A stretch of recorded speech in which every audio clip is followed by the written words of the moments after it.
Ontem o STF estava bastante movimentado, tanto na primeira turma quanto na segunda turma. Bom, ontem teve o julgamento dos kids pretos, né? Que é justamente aquele julgamento do Núcleo 3, aonde supostamente esses militares teriam feito um plano para matar Lula.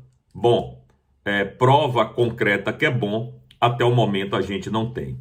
Mas o ponto do meu comentário hoje aqui não é esse, porque infelizmente nesse caso a gente já sabe que todos serão condenados, como todos foram os que passaram na primeira turma. Então, eu quero comentar ontem duas coisas bastante curiosas.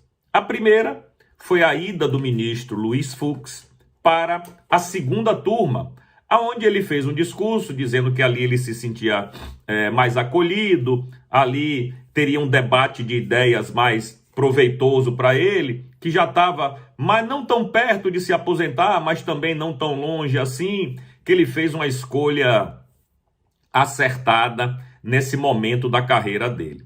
E ele disse uma coisa que eu acho que pode ser interpretada como uma indireta para o ministro Alexandre de Moraes.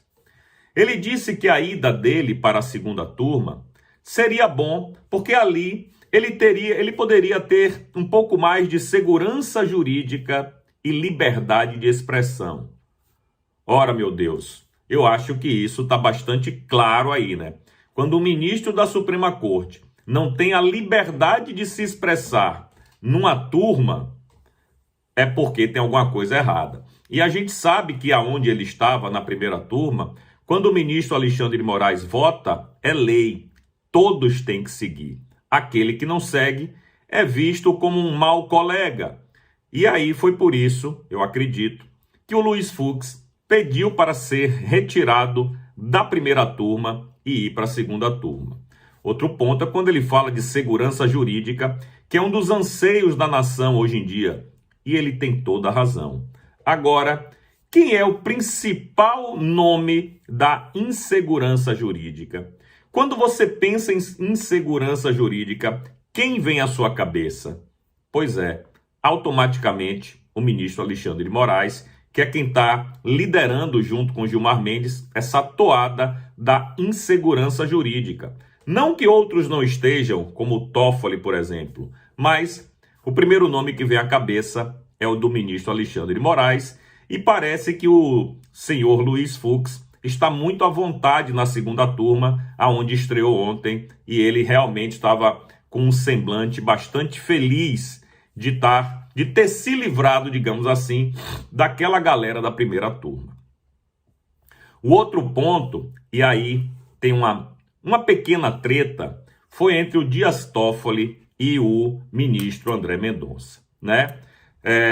Toffoli já começou mandando uma indireta para Gilmar Mendes, dizendo que ele não dá entrevista e que dar entrevista é ilegal e inconstitucional. O ministro André Mendonça foi na mesma toada, dizendo que ele também não dá entrevista e que achava que aquilo ali deveria parar. Mas a treta entre os dois começou porque, acreditem se quiser, o ministro André Mendonça teve que explicar o voto do próprio ministro Dias Toffoli, porque Dias Toffoli meteu os pés pelas mãos, não soube, como sempre, né? Porque ele não tem nenhuma experiência jurídica, tomou pau, como dizem na Bahia, 3 vezes para ser juiz lá em São Paulo, não conseguiu, mesmo assim virou ministro, a gente sabe por quê. Então, como ele não tem notório saber jurídico, como ele é realmente um ministro assim, como é que eu poderia dizer, com poucas armas para poder defender os seus pontos de vista, ele teve que ouvir do André Mendonça correções sobre o voto dele. E aí começou um pequeno desentendimento que culminou com o ministro Toffoli dizendo que André Mendonça estava deturpando o voto dele. André Mendonça falou, não estou deturpando nada, eu estou lendo o seu voto. Eu estou lendo aqui o que o senhor escreveu. E realmente ficou aquela torta de climão lá no STF. Bom, esse bate-boca, que foi rápido, mas foi importante, foi significativo. O André Mendonça terminou a fala dele dizendo que o Toffoli estava exaltado. E realmente, quem viu o vídeo percebeu que Toffoli, de fato, não estava muito normal, não.